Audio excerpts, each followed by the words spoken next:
Hello, everyone. Welcome back to Non-League Nutter Natter for episode 16.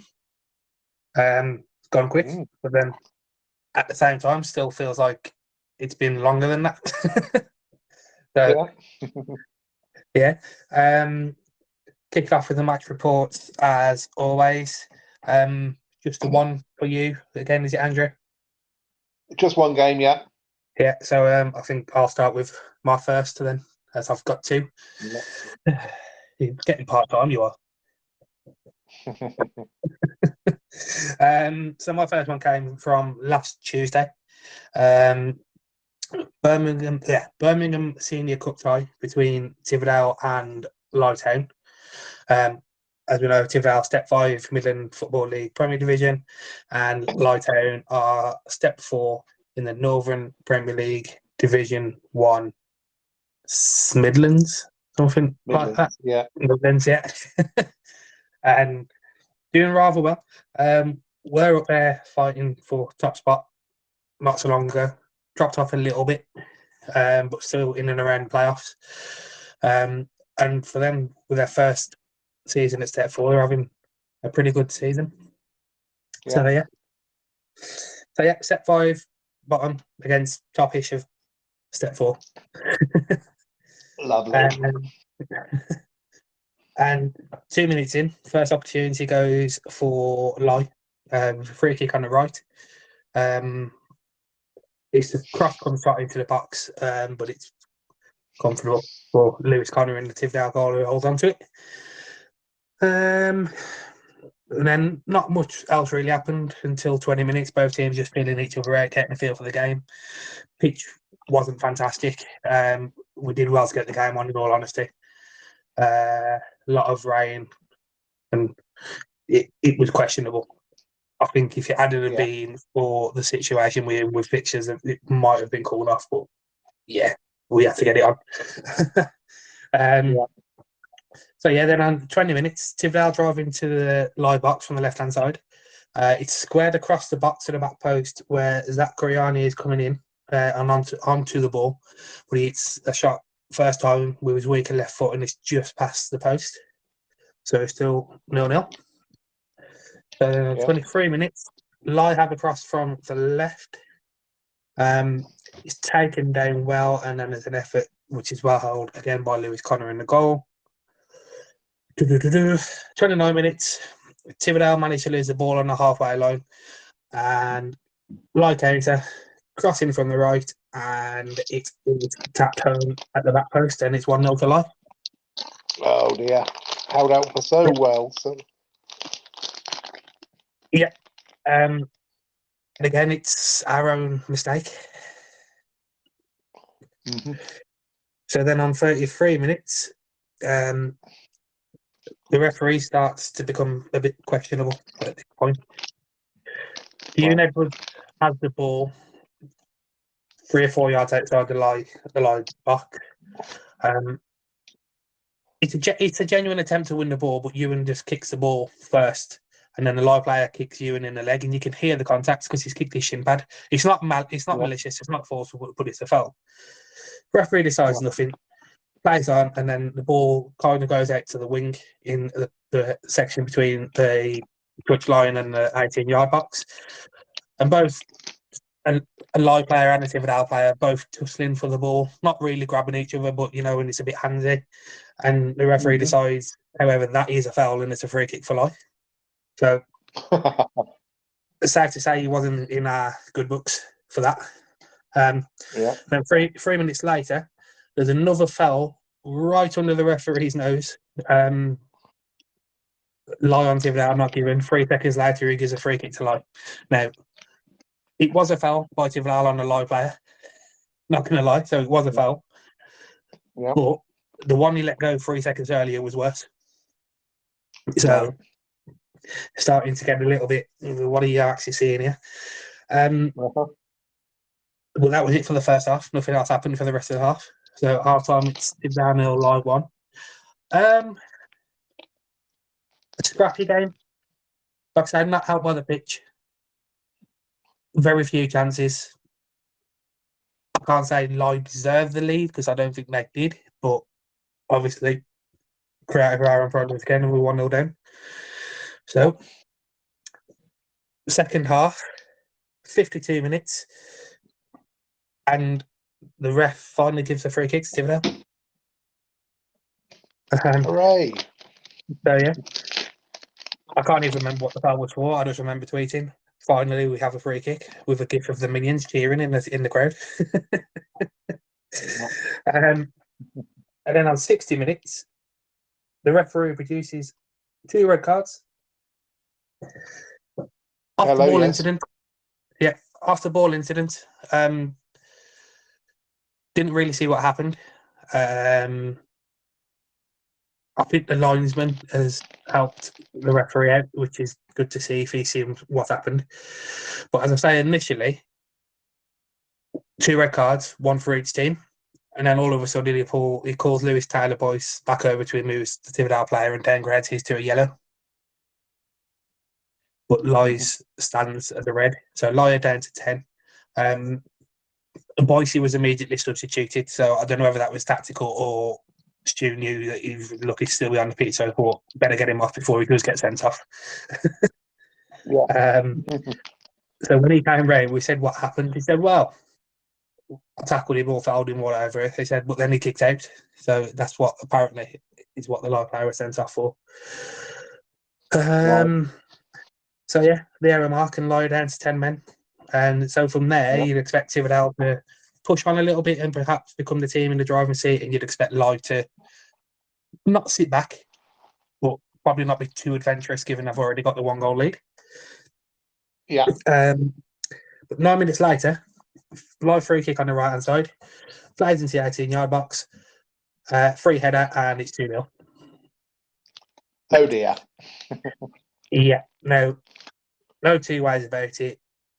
For you to have a 1-man advantage and for someone to be able to get a free header in the 18-yard box, it's inexcusable. Yeah. So again, a massive mistake, and we've been punished for it. Then on 75 minutes, there's a cross into the Tividale box. Well, it's a deep ball over the top, really, at a bit of an angle. Goes all the way through and out of play. Referee doesn't seem to know what to give. Is it a goal kick? Is it a corner? He's speaking to Lewis. Lewis is dived towards it because it wasn't close, but it looked like it wasn't miles away. But Lewis has dived towards it. And he's going to Lewis, "Have you touched it?" And Lewis just isn't saying anything. He goes, and he's going, "Keeper, have you touched it?" I'm like, he's not going to tell you if he has. I'm like, but take his silence as a clue. So after about 30 seconds, he decides, "You know what, I'm going to give a corner." And we were a bit not sure. We had a bit of a shout of, "What the hell are you doing? If you ain't got a clue, you've got to give the goal kick because you can't, because basically there's no advantage." Yeah. But then we looked at Lewis's reaction, and he's quiet and not saying anything, and got a little bit of a smile on his face. I'm like, "Oh, he's touched it." Yeah. And then I asked him after the game, and he said, "Oh yeah, brilliant save," because it was sneaking in, because I've just tipped it round the post. So a good decision. He got there eventually, but he just took far too long in making the decision. Yeah. And then 78 minutes, Tividale are starting to grow into the game and starting to get on top now. And there's a shot deflected wide for a corner to Tividale, which comes to nothing. Yeah. Then on 85 minutes, Max Morris making a bit of a habit of this. This is now 3-4, I believe it is. He's had a free kick from 45 yards, and he's gone straight in, and it's 2-1. Oh God. Down the other end, you know what my eyesight's like, so I don't really know 100% what happened. All I know is I seen the ball leave his foot, and then the ball at the back of the net. Excellent. I think it's gone straight through. I don't think it's took anyone took a deflection or anything. But yeah, 2-1 with 5 minutes to go, and plus whatever is added on. A lot of huffing and puffing. Not really the quality we need in the final third, and it finishes Tividale 1, Lye Town 2.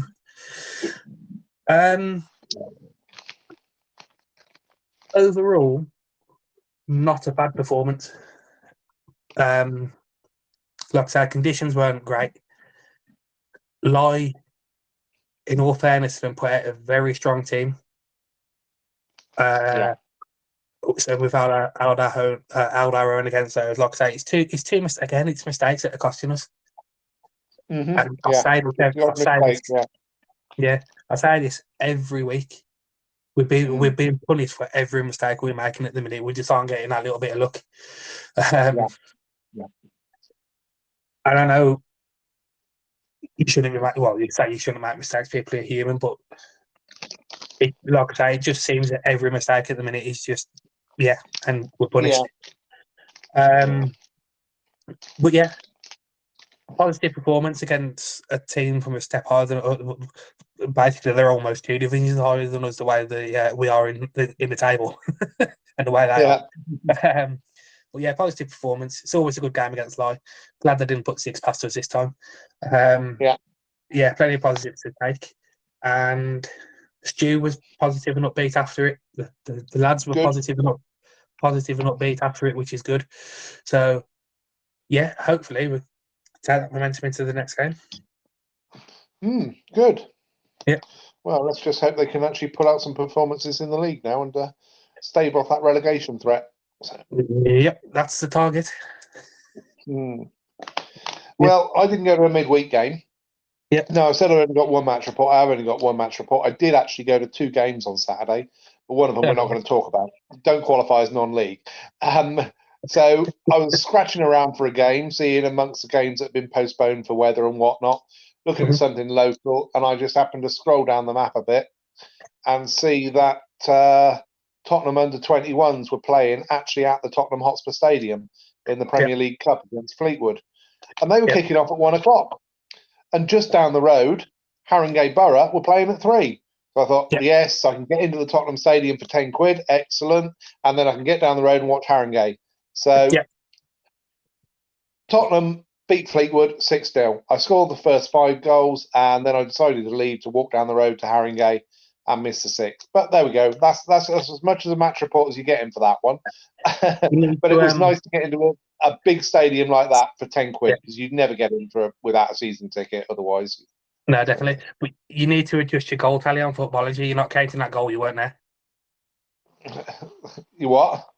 I said you need to adjust your goal tally on Footballogy. You're not counting that.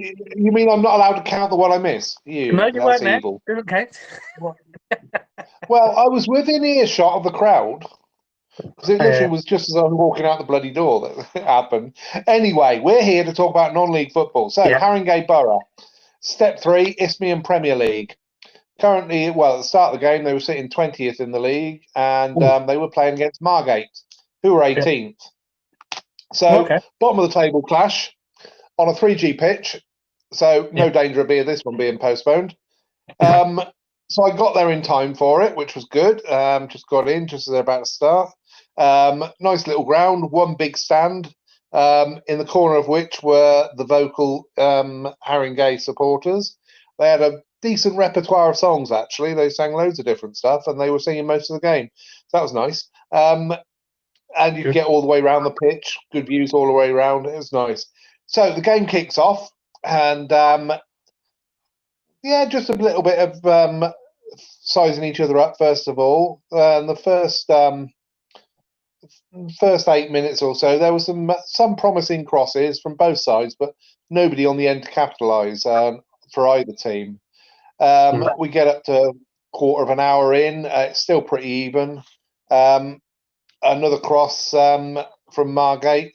It goes straight across the face of the goal, and again, nobody there to poke it in. Somehow they managed to win a corner, don't quite know how. They floated it into the back post, and the keeper managed to get across and smack it away.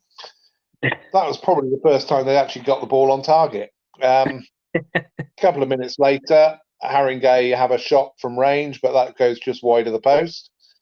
A few minutes later, 22 minutes in, Haringey, lots of tricky feet on the edge of the box, just passed it between them. They just could not get the gap to put the shot away. Margate defended, and although they couldn't get the ball off Haringey players, they did enough to stop them actually managing to get a shot. They eventually got hold of the ball and cleared it upfield. 28 minutes, Haringey playing well again and ended up with a shot from the edge of the area that just about cleared the bar. So they're starting to hit the ball in the right direction, just not quite right enough. Then we're just pushing up towards half-time. 38 minutes comes along.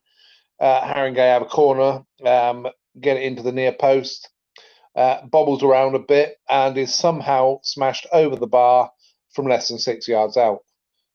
It really was a case of how the hell can you miss from there? But people can and people do, and Haringey did. So we go in at half-time. It's 0-0. Balance of play, Haringey might have just had the edge on chances, but neither of the teams seemed to know how to finish.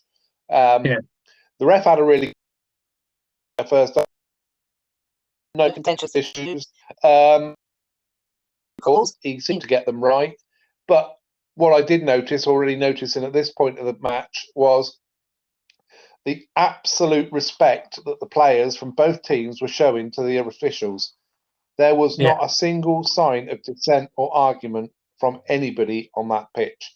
Every decision, whether they thought it was right or wrong, they just got on with the game. I mean, the only thing I saw was one Haringey player at one point, the ball, Margate were given a free kick. Haringey player stood up and goes, "You what? I got the ball," and then turned around and walked away. That was it. No argument, just said what he said and walked away and got on with the game. So that was really, really good to see.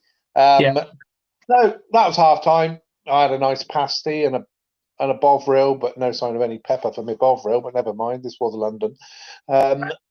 So second half starts. The first real chance of the second half was on 52 minutes. Haringey put a corner across to the back post, and it was headed down at the back post towards goal, but the keeper was sharp and he collected it, so stifled that one out. A few minutes later, Haringey have got a free kick in the D on the edge of the box.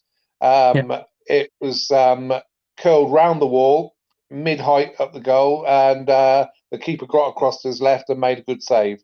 And I've written here, the resulting corner was fwabbish.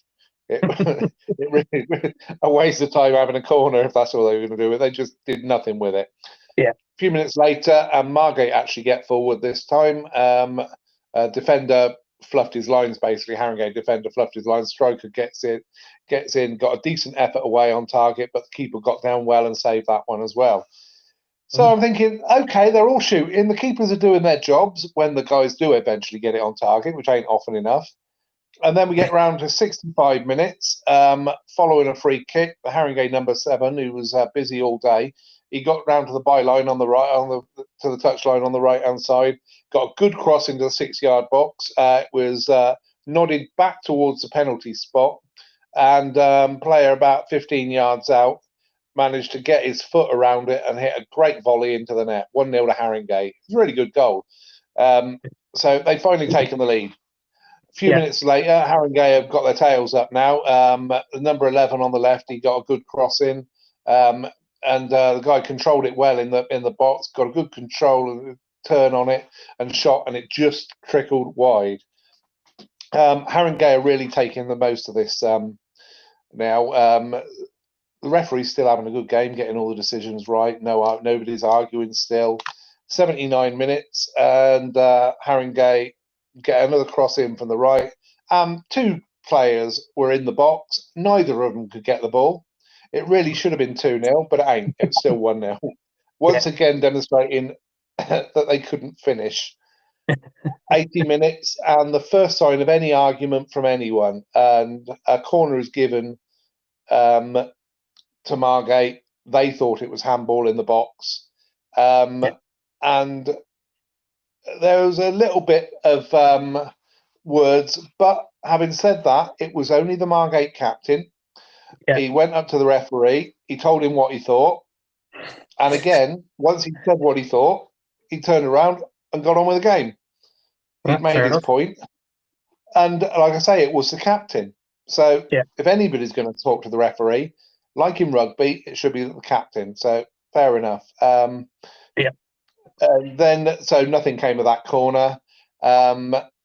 just into injury time, and it was a last-ditch attempt from Margate got the ball into the box, but the keeper got there and stifled that one out as well. So it finished Haringey 1, Margate 0. It's not really surprising that both teams are down the bottom end of the league because neither of them seemed to know where the goal was for most of the game. They deserve to win. Yeah. The players respect for the officials. In fact, I even went over to the Haringey coaching staff towards the end of the game and just told them what I'd seen and what I thought, how good it was. I didn't get a chance to speak to the Margate officials, otherwise I would have told them as well. But but I thought they deserved to know that it was such a real good example to all the kids around of how a game should be played and how people should accept the referee's decisions. I mean, it was certainly helped by the fact that the referee had an excellent game, but it was just really good to see. So that was it. That was my foray into London, and No, but just touching on the ref there, especially as you say, like considering they didn't agree with decisions, but they put the point across if they didn't in the right way, and then didn't carry on arguing, made the point, shut up, walked away. Yeah, exactly. And not a single point during the game. No point was a referee surrounded by players. You know, you see this in almost every game you watch. At some point, there's a gaggle of players all around the referee shouting at him for something. That didn't happen a single time in this match. Yeah, good. That's what you like to see. Now that moves us on to my next game.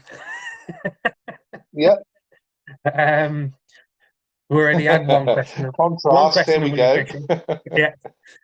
One questionable official already. I've seen this week at Tividale. Don't get me wrong. Just those decisions, those few decisions that I touched on, the 2 free kicks and the corner, which you got right anyway, with the ones that knocked me on Tuesday. Anyway, we'll get into this game and you'll see. And so. The plan was Tividale versus Congleton. That looked okay until about 3-4 o'clock Friday afternoon when some unexpected, unforecast rain arrived. And it wasn't just a little bit, it was an absolute deluge for about an hour and a half. And that just completely ended any chances of that game being on. So, found myself looking around for another game again. I was originally going to go to Sporting Calza versus Lye because I knew, with that being 3G, 4G, whatever it is I use, I knew that would be on. Yeah. But I'm like, I'm fed up with travelling over there this year. If I'm not watching Calza, I'm watching Dudley. I'll have a look if have a look if anything else is survived the weather, and Halesowen had. Although I'd only been there 2-3 weeks earlier, like I said, that was my first visit in about 25 years. I thought it was a good day that day. It was a good game. I'll go back to Halesowen. So that's where I was.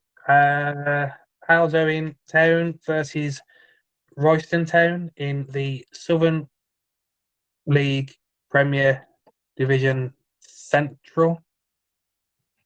Correct. Again, step 3. Step 3 again, sorry, and going into the game, Halesowen were in 10th place on 41 points, and Royston were in 9th place on 42 points. So, right next to each other in the table, not too far outside the playoffs. I think it's 7 or 8 points from the playoffs to Halesowen, so not massively too far out the playoffs, but both safe enough to they haven't got to worry about what's going on behind them. They get dragged into a relegation fight. So expecting a nice, close, hard-fought game. So after 6 minutes, it looked like that wasn't going to be the case. A sustained period of pressure for Halesowen with 4 corners in a row. Crikey, Yep. And none of them came to anything. They were all defended really well by Royston. And then 7 minutes, the Halesowen right winger cuts inside. about to let a shot go from the edge of the box, but it's a good tackle / block. He kind of got to the ball at the same time as a winger hit it, so it was like it's what I call it was half tackle, half block, but a really good challenge. And then it settled down for a little bit. Then on 18 minutes, Halesowen have a shot from about 30 yards out, which took about 3 or 4 slight deflections on the way through. And the Royston keeper, I was right behind that goal again with the away fans because there weren't many. So that's plenty of space. So I saw every single nick, and the Royston keeper did really well to watch it all the way and hold on to it down to his left, because it moved 3 or 4 times on the way through to him. A minute later, Royston up the other end, their first chance of the game, a free kick just outside the box, but it hit straight into the wall. On 23 minutes, the referee has a really good advantage to Royston. And then work the ball to just outside the box, where a shot is ballooned up in the air off the defender, and the Halesowen keeper actually comes out and does well to beat a Royston player to one, claim it, and 2, prevent the corner. And then on 26 minutes, Royston crossed the ball in from the left. It's chested down to, I am going to butcher this name, so I do apologise. And Andronicus Giorgio, I think, who rolls it into the bottom corner with his left foot, and it's 1-0 Royston. Slightly against the run of play, Halesowen have very much been the dominant team. And okay, this is just a period of 4 or 5 minutes where Royston have got on top and have taken advantage. But then it gets back to Halesowen being back on top, and on 30 minutes, there's a ball over the top. The right winger chases it down, has to cross it first time. It's a good cross, but unfortunately, there's nobody getting in across the keeper, and it's comfortable for the keeper who just holds it at the front post. And then this is where things start to get questionable with the man in the middle. 34 minutes. The man in the middle. Yeah. 34 minutes. Halesowen, like 25, 26 yards outside the box, centre of the box. Have a shot. It's blocked and deflected wide by another Halesowen player. Referee gives the corner. Now, I could understand him giving a corner if there was a Halesowen and Royston player in the area where the block was, but there wasn't. Just a Halesowen player and no Royston players within about 3 yards of him. So how he's given the corner is beyond me. I have to say again, commend the Royston players, because they've had a bit of you having a laugh, but that's it. Not really complain too much, just got on with it. Then from the resulting corner, before the ball's even got anywhere near anyone, he's blown for a free kick. So I think he's realised what he's done. Because there's no foul anywhere in that penalty box that anyone can see. So he's had a bad minute or so there. But I just say you put that there into okay, he realises he's made a mistake, so he's getting a free kick for whatever he wants to say. No harm done. We'll let it. Effectively cancels it out and makes it a goal kick then, doesn't it, effectively? So but then effectively from that free kick, Royston go up the other end. Ball's on the left hand side. Player drives into the box. He's adjudged to have been brought down by the Halesowen defender, so the referee points to the spot. Again, it's up the other end. I'm too far away to see any contact or whatever, so I can't comment on the decision. But then he also pulls out a red card for the defender. I have to say, it didn't look like it was a dangerous tackle. Looked like a genuine attempt to win the ball, and it looked like there was covering defenders. So my understanding of the rules now is it's what's been known as a double jeopardy rule, isn't it? If there's a genuine attempt to win the ball, you can no longer award a penalty and send someone off. That's my understanding of the rule, and I've seen that in effect quite a lot this season. Because it was a genuine attempt to win the ball, blah, blah, blah. it's a yellow, not a red. And the other team have gone, "Ooh, blah, blah, okay, yeah, fair enough. If that's the rule, that's a rule." So Yeah. there wasn't really too many complaints from the defender because he's like, which I understand because he's made his mind up, he's not going to change it. Even if the referee realizes he's wrong, he's probably not going to change it because that's the way they are. So Halesowen are down to 10 and Royston have got a penalty. Eventually, on 38 minutes after all the kerfuffle's been sorted, again, look at the butcher list. Andronicus Giorgio steps up again and makes it 2-0 from the penalty spot. Right. Now, Halesowen are really up against it now, so you'd think, okay, they will probably just try not to get embarrassed. Yeah. So, yeah. But anyway, 43 minutes. Free kick to Halesowen on the edge of the Royston box, and a very, very harsh yellow for the Royston player.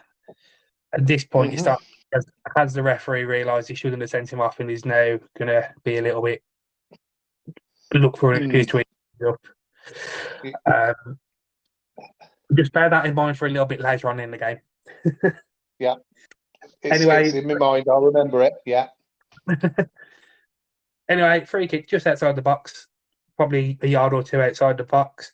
It's not a great free kick, again, straight into the wall. And then in the 5th minute of additional time in the first half, there's a Halesowen corner. Comes to the edge of the 6-yard box. There's a first effort, which is kind of like a scissor kick. Tries to like bend his body around the defender behind him, but he scuffs it. Then falls to a second Halesowen player, but it's a really good block from the Royston player again.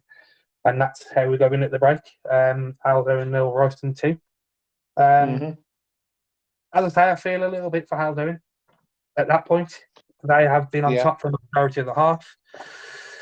And the referee is effectively what you would assume has killed the contest with what is seen to be a very contentious decision. Anyway, into the second half, 2 minutes in, 47 minutes. Royston have got the ball in the back of the net again, cross from the left-hand side, headed in, good header into the bottom right-hand corner. Flag goes up for offside. I have to say it was incredibly tight. I'm behind the goal, so I can't say, but it was very, very tight. The player at the back post, because he's a player on the penalty spot, there's a player on the back post, is turned around to the linesman and said, "Well, who's offside?" And he's put all of you, and he's like, "I know I was," he said, "but I don't think him in the middle was." So, contentious one. But anyway, we move on. 49 minutes, and Royston drive into the box again. And it's a very, very good save from the Halesowen keeper, low down to his left to keep out an effort. Does really well. Big strong wrist, pushes it away from the goal. And it comes out to a Royston player, but he's too far wide to get a shot in, so he has to roll it back to a teammate who's coming in on the edge of the box, but he puts the follow-up over the bar. 51 minutes.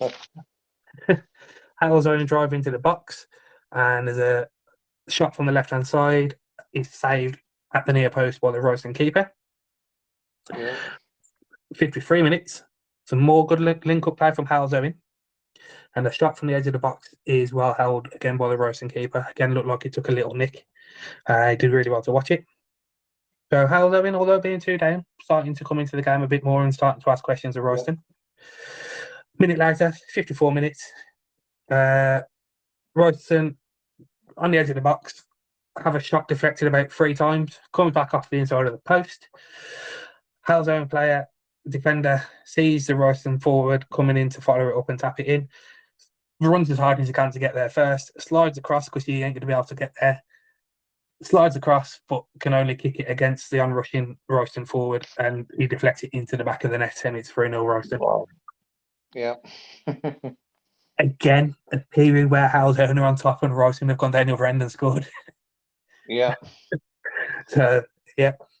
And then on 60 minutes, low Halesowen cross in from the left. It pings around the 6-yard box for a little bit before a shot is eventually put over the crossbar.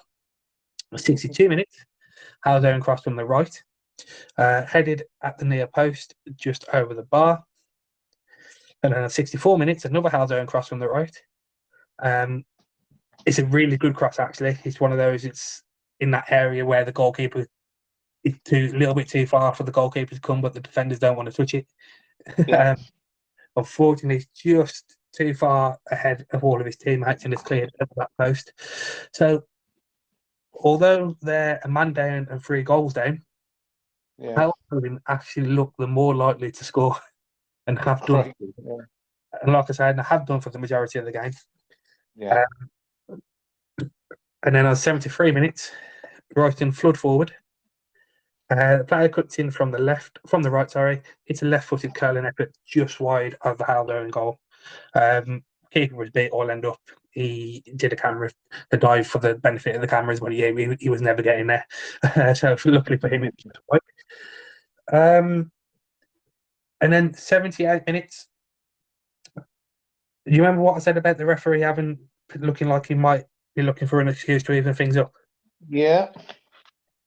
Well, he had the best opportunity you will ever see to do this. Mm-hmm. Right in front of him. There was a little bit of argy-bargy going on anyway over the ball. A free kick was already given. I'm not sure which way the free kick was given initially. But then, right in front of the referee, no more than 2 yards away, with the referee looking at it, the Royston player body slams the Halesowen player onto his back into the ground. Oh dear. I've never seen a more blatant red card in my life. After about 3 minutes of deciding what he wants to do, pulls over the Royston player and just pulls out a yellow. Christ. That's ridiculous. Yeah. I have never seen, well, I'll say I've never seen, I have. I once saw Kevin Phillips rugby tackle a Leicester player around the neck, and he only got a So yeah, I have seen it, but how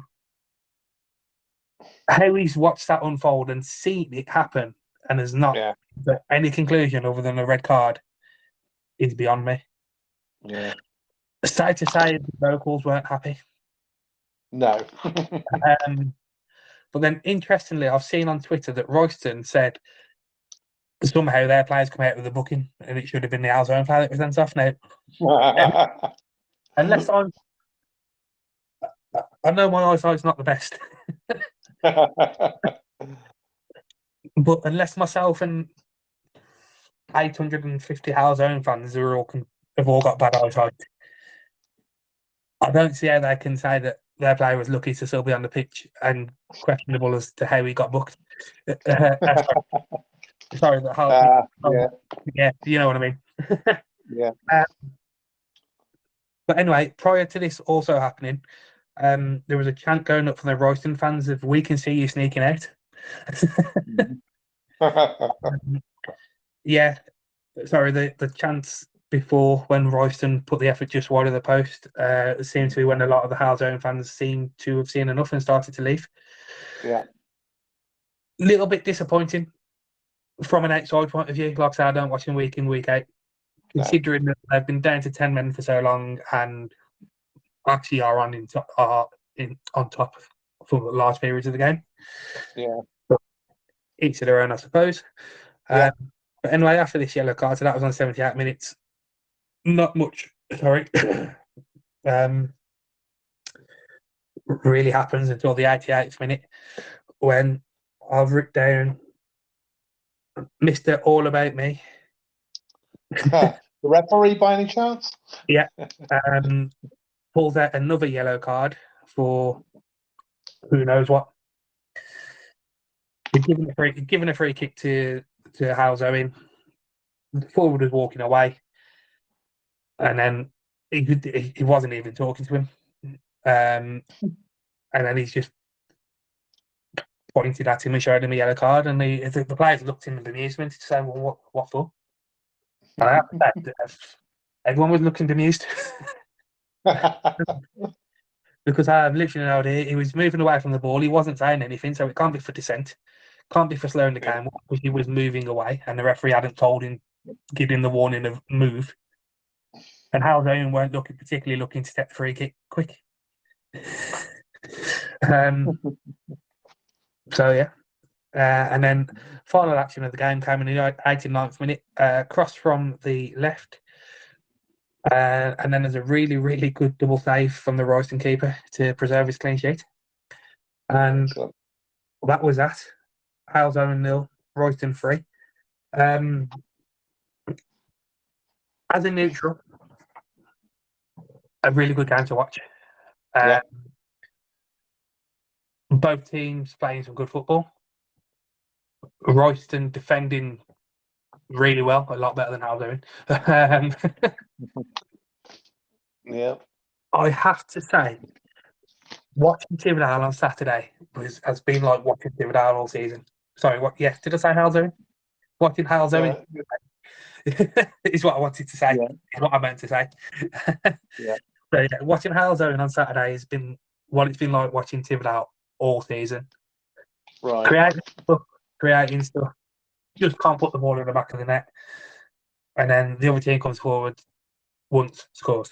Twice. Yeah. Scores. 3 times, scores. Yeah. Yeah. Like I say, good game. Really entertaining. Spoiled a little bit by the chap in the middle. As I say, it's don't like to slag referees off, and it's been a while since I've seen a bad refereeing performance, but I've had 2 in a week. Hopefully that's me done for the season now, and we don't see it anymore. Hopefully, yeah, you get some good officials from now on. Yeah.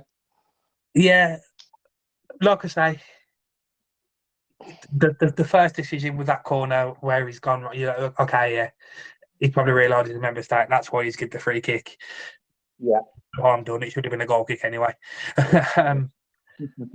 But the double jeopardy thing for me, unless there's a ridiculously bad tackle, which I would say from the reaction of the Royston players, there wasn't. No.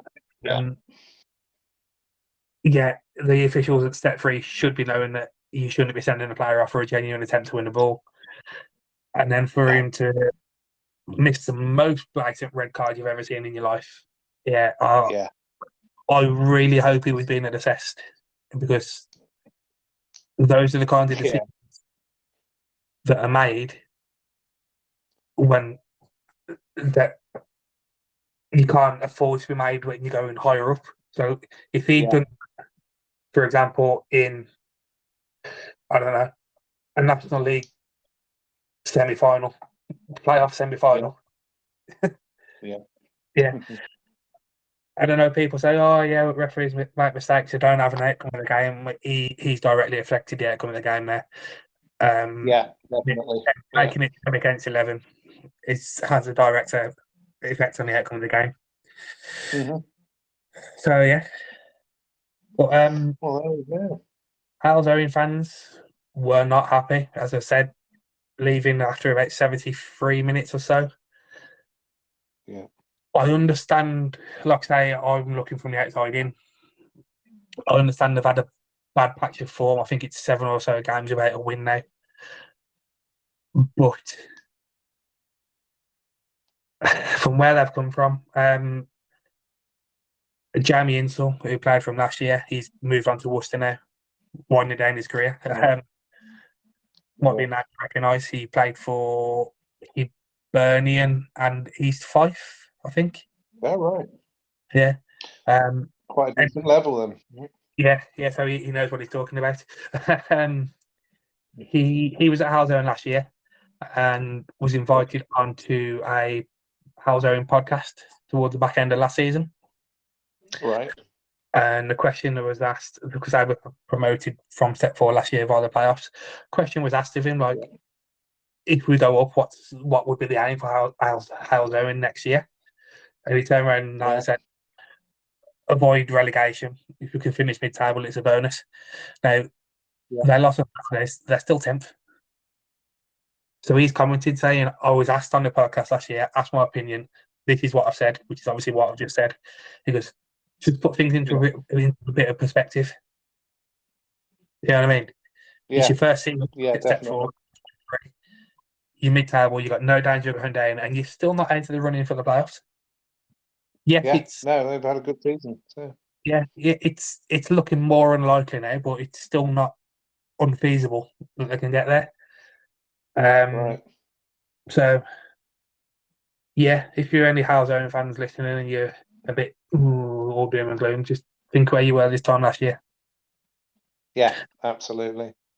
Yes. So that was a player who played in a higher level and has now decided to wind down his career in the lower leagues and in the non-league. Earlier this season, you might remember I saw Nuneaton Borough play Hitchin, and they had Leroy Lita playing for them, who was once a player for Reading. So he's in the twilight of his career and playing non-league. I believe he's just gone to another Colville, actually, he's with now, because he's just left Nuneaton and gone to Colville. But that got me thinking about other players from the high up end of the game that have wound down their career in non-league. So I thought I'd start looking up and see what's going on. One that might spring to mind from last season, actually. The goalkeeper, Ben Foster, went off to Wrexham towards the end of last season, made 12 appearances for them before he finished. So that was a good end to him. Some of these names I've got here, you will know and remember. Some of them are from before your time, but you will probably still know the names. And some of them, I don't know if you'll even know them at all. But anyway, so I'm just going to go through a little list here and tell you who these players are and who they ended up playing for, because it's quite interesting, really. Let's go way, way back, first of all. Okay. You might have heard of a guy from Northern Ireland, went by the name of George Best. Who? George Best, and he was pretty much the best, No, I know. Anyway, I know him, so of course you do. Everybody does. When he was first at Manchester United, another player in the same sort of like youth setup and early days there was Barry Fry, who ended up not getting much of a playing career, but went on into management. And a bit later on down the line, he was managing Dunstable Town. Okay. And managed to convince, in the middle of the 70s, he managed to convince George Best to come down and actually play 3 friendlies for Dunstable. So they were only friendlies, but George Best played for Dunstable Town in the 1970s. Okay. All because he was mates with Barry Fry. So there's one from way back. Still quite a while ago, back in the 80s and 90s, famous England player by the name of Chris Waddle. Know him. Well, he ended up, after his stellar career, playing for Worksop Town between the years 2000 and 2002. When he was sort of like into his 40s, he played 60 times for Worksop over those 2 years. He's also made appearances for Glapwell, Stocksbridge Steelers, and Hallam. He was into his 50s by the time he played for Hallam. I think he only played once for them, but and I've heard he's pretty much a big advocate for walking football these days, so he's still involved and doing stuff like that. Fair play. One of his contemporaries, little known Geordie boy called Paul Gascoigne. Old Gazza. After he came back from Lazio and played around a bit in the UK. Imagine turning up at Boston United and looking at your team sheet and seeing Gazza walking out the tunnel with the team. Whether he was sober or not, I couldn't tell you. But he did end up making 4 appearances for Boston United in 2004. So there's one. Heard of Jermaine Pennant? Yes, I know Jermaine Pennant, local to around here. Yeah. Well, he ended up playing for Billericay Town in 2017.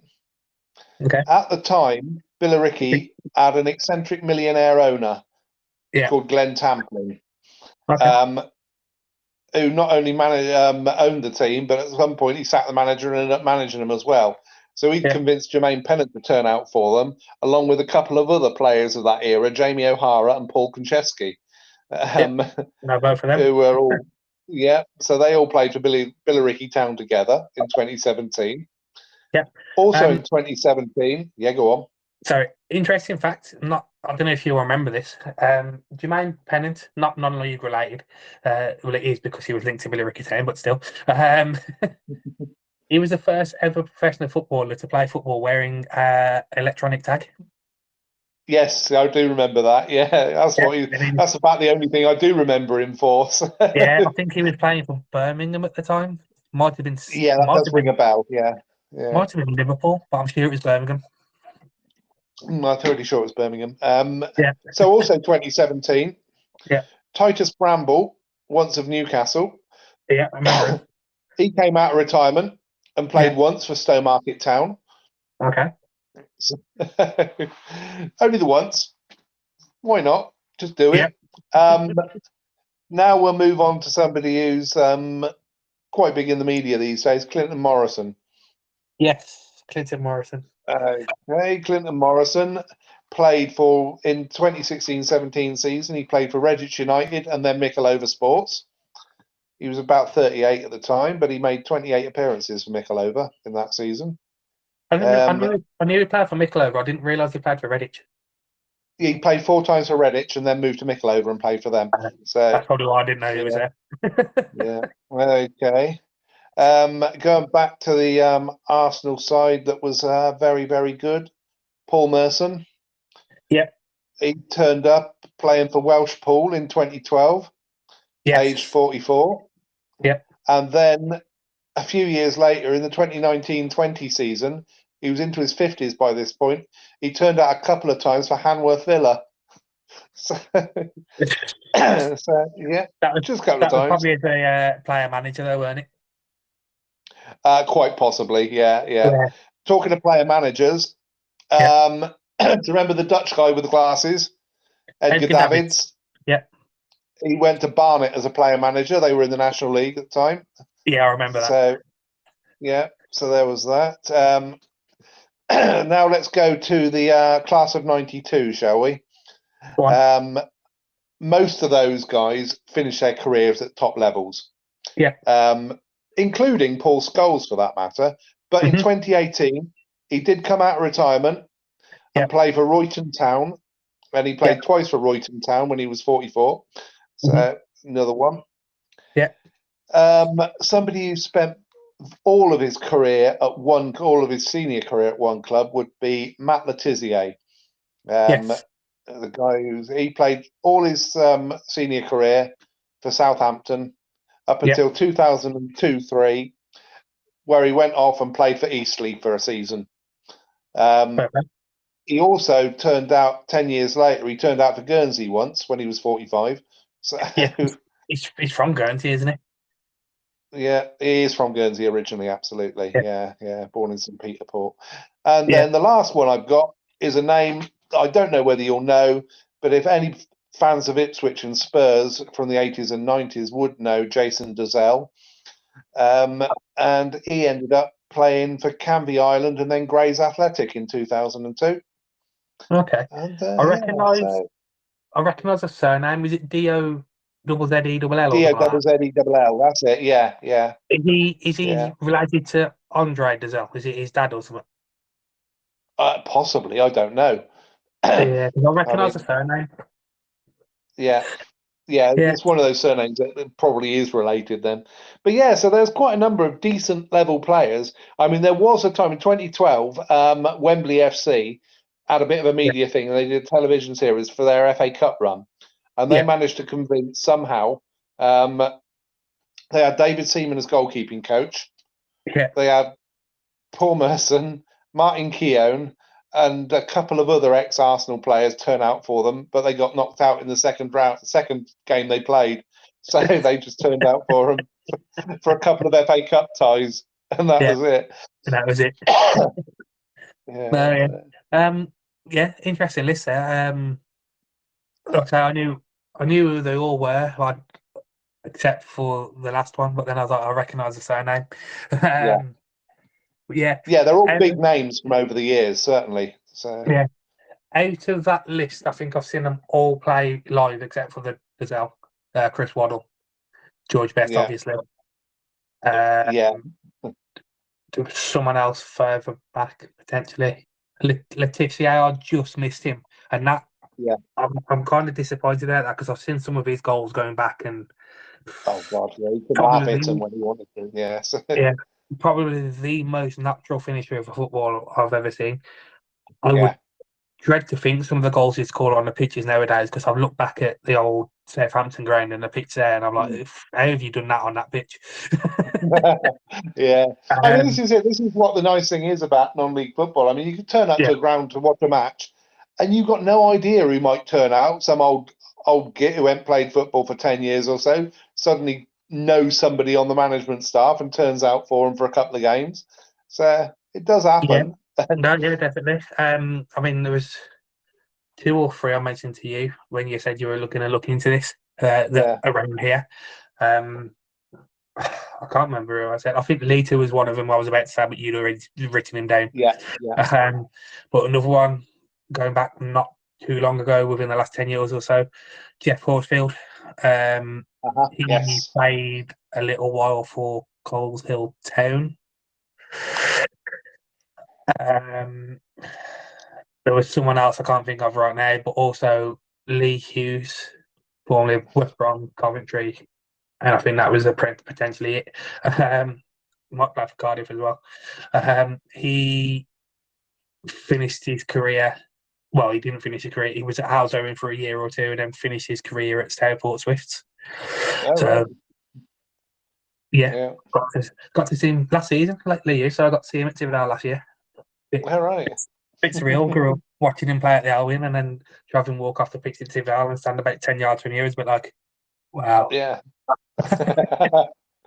can I touch you? Yeah, no, I think it's a nice thing that happens at non-league. Occasionally, you do get these big name players. I mean, wasn't there that Brazilian guy who one club won a competition for him to play for Yes, them for it?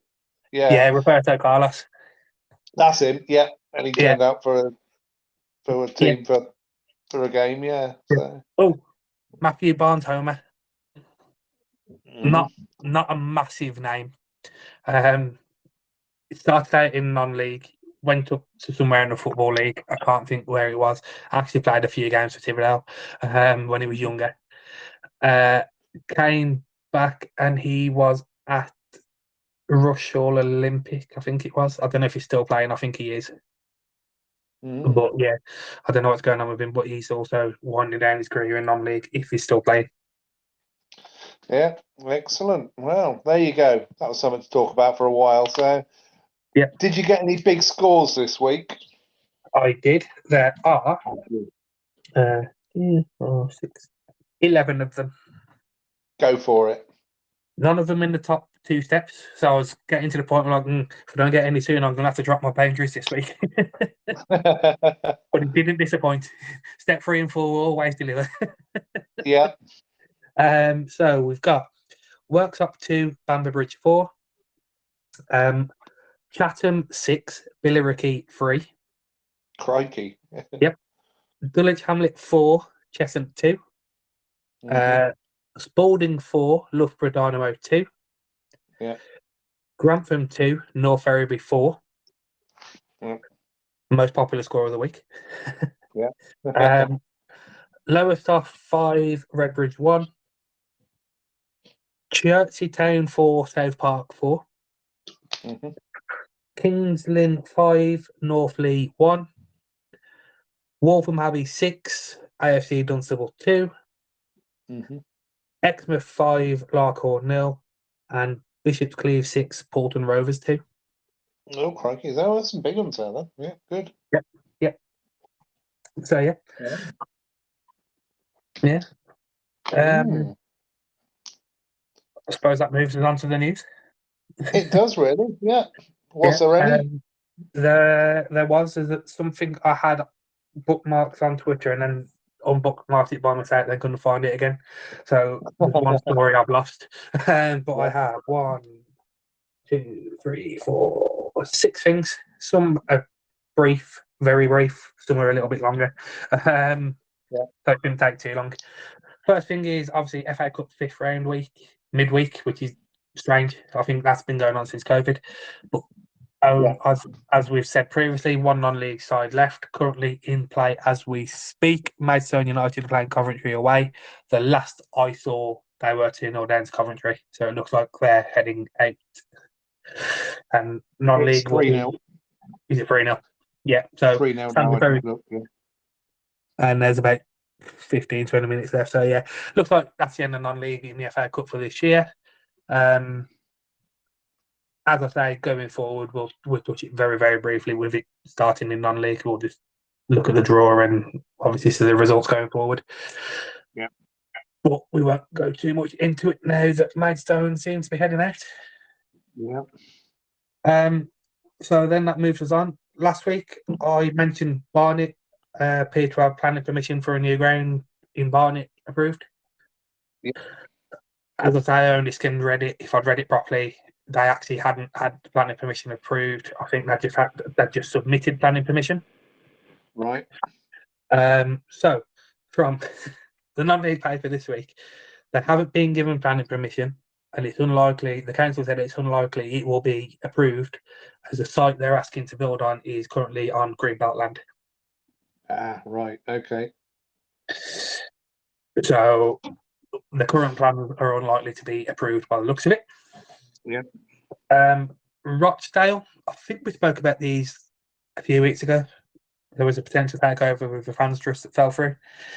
But their chairman, Simon Gage, has come out and has spoken to the non-league paper again and has told these shareholders they need to accept a big hit or face liquidation at the end of March. Oh, crikey, yeah. He personally has invested £566,000 into the club in the last few months. Crikey, that's a lot. Yeah, he said the club is asset rich but cash strapped. Mm-hmm. Obviously, the first thing you say is, well, if it's asset rich, sell some assets. Yeah. But if asset rich means they own the ground, which is worth quite a bit, probably not the best thing to do, because we've seen what happened when clubs have sold the grounds in the past. Yeah. There are talks with a group surrounding a £2 million takeover. However, for this to be facilitated, a change to the club structure would need to be made to create 9 million new shares to allow this group to hold 90% of the club. Mm-hmm. That is a massive structure. We're not talking a few shares, 9 million. Right. Yeah. But yeah, he's. I don't know. Sorry, my writing's a little bit terrible, so.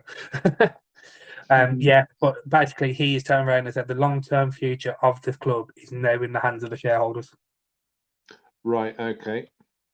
Told them that's it. You need to accept you're going to lose some money, or the club will be liquidated and you lose everything. Yeah. So, yeah, as you say, everything over to you, shareholders. Do what you must. Yeah. Take the hit. Definitely. Talking to former players again, Andy Johnson, who used to play for the Birmingham, Crystal Palace, Fulham, and Everton, I believe he's most well known for. Yeah. He has this week been appointed Director of Football at AFC Croydon. AFC Croydon Athletic, sorry, missed the word. And yeah, looking forward to working alongside Stormzy and Wilfred Zaha. Oh, yeah, them, yeah. Yeah. Blyth Spartans had a new owner last week. All right. By the name of Irfan Liaquat. He had to hold a press conference pretty much immediately. I think it was the next day, to ease fears and address some rumours that are coming about the fan base surrounding his record on Company's House. Now, I meant to look at this, but I didn't. But apparently, he's been involved with quite a few businesses that haven't turned out so well. Okay. But yeah, so we'd have to come out and address that. But one of the first thing he did was appoint former Luton and Derby forward Steve Howard as the director of football. Steve Howard has also come out and said he's seen the owner's plan and model for the future. So he's come out to also reassure fans that he's looking to move the club forward on and off the pitch and is confident in the plan that's being put forward by Mr. Learquat. And then the final thing, not much good news this week in all honesty. Torquay United have gone into administration. Oh dear. Yeah. It's never good when these things happen. So. No. 79 years continuous, I believe they were in the Football League for. Crikey. I think this is their second season in. They're in National League South now, I believe. And they're somewhere down there, aren't they? So and they're sitting bottom of there as well, I believe. So not looking good for them on the pitch.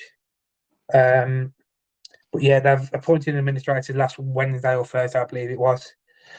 On Friday, manager Gary Johnson and chairman Clark Osborne both stepped down. Clark Osborne, former chairman, stated, "Financing non-league football is becoming unsustainable. It only seems to work if the clubs can collaborate successfully with the local council, if the council are willing to work with the clubs. The financial structure of non-league football needs a fundamental overhaul in order for non-league football to thrive and survive." So, yeah, can't really say I disagree with that. As I say, down at step 5, at Tividale's level, it's quite a bit of money. It's hand to mouth, isn't it? Yeah. We've been running close to the breadline all season. We held a race night on Saturday. That should hopefully see us through to the end of the season. But as I say, even at our level, you're looking at the salary of the average UK salary of someone full-time employee and a little bit more, and that's at step 5. So God knows what it's like for step 1 and 2 clubs. Yeah, exactly. And as you say, something fundamental has to change, else we're going to see more of these, like I say, Torquay United. Yeah, exactly. Oh, actually, one bit of good news, which I came across earlier, forgot to write it down, should have written it down. Nuneaton Borough have got their Phoenix club. Oh, good. I think it's just Nuneaton FC. I could be wrong. There might be a Nuneaton Town FC. But they've also got an agreement with Bedworth United to ground share with them next year. Oh, good. Yeah. So, yeah. Don't know what league they'll be in. No, that remains to be seen. So. Yeah. From the way people are talking on Twitter, they seem to think they'll go back into step 3, but I can assure you now you won't. No, they won't go back into step 3. Absolutely not. I would imagine step 5. Yeah, they might get step 5, but they ain't getting step 3. That's no, they're in cuckoo land if they think that's going to happen. So potentially step 6, but I would honestly put money on them being in step 5. So potentially in our league next season, which will be interesting. So a little bit of good news to end on. Good. Plans for the week? No football midweek, and no clue where I'm going next Saturday. But something will come up. It always does. Always finds a way for you. It does, yeah. I'll get to something, but like I say, don't know what at this stage. So so I am at Tividale tomorrow. We've got Hensford in the Walsall Senior Cup. So step 3, I think Hensford are. So that'll be a good test for us. Actually, speaking of players winding down their career, Hensford last week signed Nathan D'Alfonso, former Villa and Blackpool striker. Oh, right, yeah. So, quite on topic. Yeah. So looking forward to maybe seeing. Oh, no, he wouldn't have been signed in time, so he probably won't come out because the senior clubs have got one of these stupid rules. We only had 12 players in our squad against Lye last week because there's a stupid rule in this because it's an FA competition. The player to play in that tournament has to have been signed 7 days before the game in the first round. Which, quite frankly, for a competition that goes this far down the pyramid is ridiculous because the movement you get below step 2 is constant. We had to ask Coleshill if we could borrow you and Edwards back because he's dual registered. He's gone up to step 3. And like, we know you haven't got a game this week. We're struggling to get a squad because of these stupid rules. Can we have him? And fortunately, they said yes. That's all right. Yeah, and we had 4 players who could just stand on and watch because they couldn't do nothing because we only signed them recently. But they were there, but they couldn't play. So, yeah, another stupid outdated rule the FA need to look at. So hopefully we've got 11 tomorrow. And then Saturday, hopefully weather's looking okay, a bit iffy Friday night, so hopefully it's not too bad. We are at home to Romulus, and that is a league game. So hopefully 1, we can get it on, and 2, we can get something from it. Romulus playing the 4G pitch. Tividale's pitch at the minute is like walking into a swamp, so hopefully that will play into our advantage. yeah, hopefully. Hopefully it'll be a bit like BK Scoldwell the other week and suffering with the mud. So yeah, hopefully. Okay, cool. Well, that's plan sorted, and we'll meet up again next Monday and see what we got to talk about. We will. Yeah, Monday's good for me. Good. Right. I will see you then. Yep, speak to you next week. Yep. Bye-bye. Bye-bye.